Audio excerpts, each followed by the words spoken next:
I see both sides of it because I've heard from some people that they're like, okay, well, if I pin posts and then someone comes back to my profile, they might not engage on my latest post, which might bring that post down. But then I also just think it's so valuable to have like an extension of our profiles. If you're launching something, I've seen some people kind of create like a seamless, like all three tiles kind of flow together.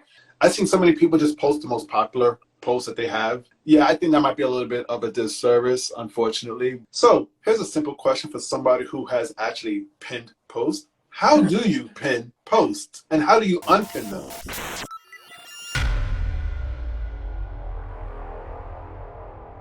Yeah, let's get to that right now. I know a lot of people have started pinning.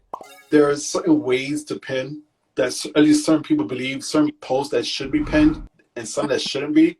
And it's even how many to pin. So I wanted to kind of talk to you about that as somebody who has pinned a few posts on their profile. And as I say that, I do not have any posts pinned to my feed just yet, but you do. So I'm going to kind of ask you, what kind of posts do you suggest that we watching should actually pin to our feed, and how many? Because you could pin up to 3. Yeah, so I see both sides of it because I've heard from some people that they're like, okay, well, if I pin posts and then someone comes back to my profile, they might not engage on my latest post, which might bring that post down. But then I also just think it's so valuable to have like an extension of our profiles. So if someone does land on our account, they can kind of like quickly, read our profile because that should be optimized.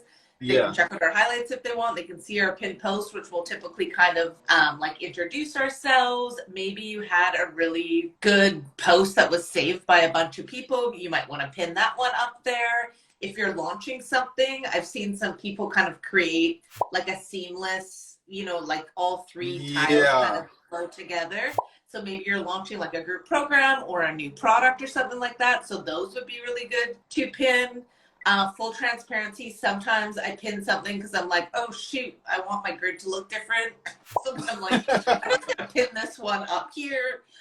So I kind of play around with it a little bit, but I think kind of the standard that are great to do is an introduction post, like a value pack post where you're like sharing your expertise, and then one that kind of introduces your products or your services. I think those are kind of like a good 3 to like start with.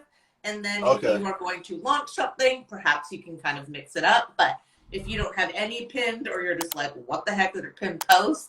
I think that those 3 are kind of good ones to start with. All right, got you. I've seen so many people just post the most popular posts that they have.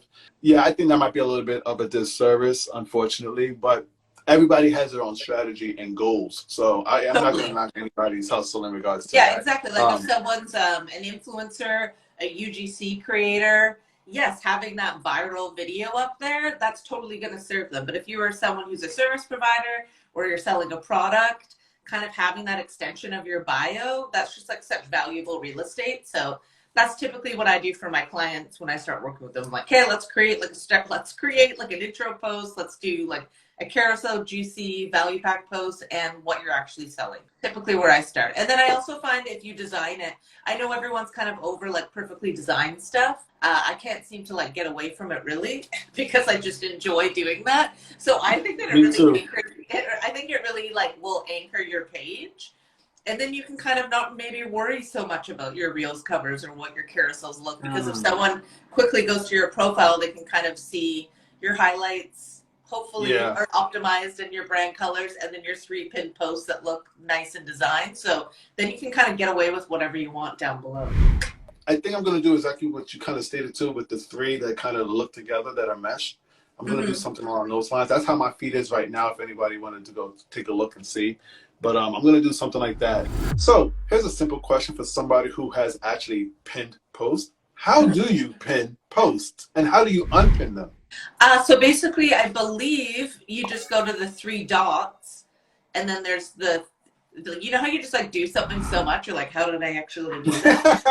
But I think that you just go to the three dots, and then you'll see pin post. And then obviously if you have 3 up there, you have to unpin one before you want to replace it. Awesome. There you go. So I think we kind of got pin posts out of the way. We've been covering how to pin and unpin and which strategy you should use in regards to considering posts that should be pinned to your feed. So with these tips, I hope that you guys take them, move forward, and as I always say, step your gram up and improve your content.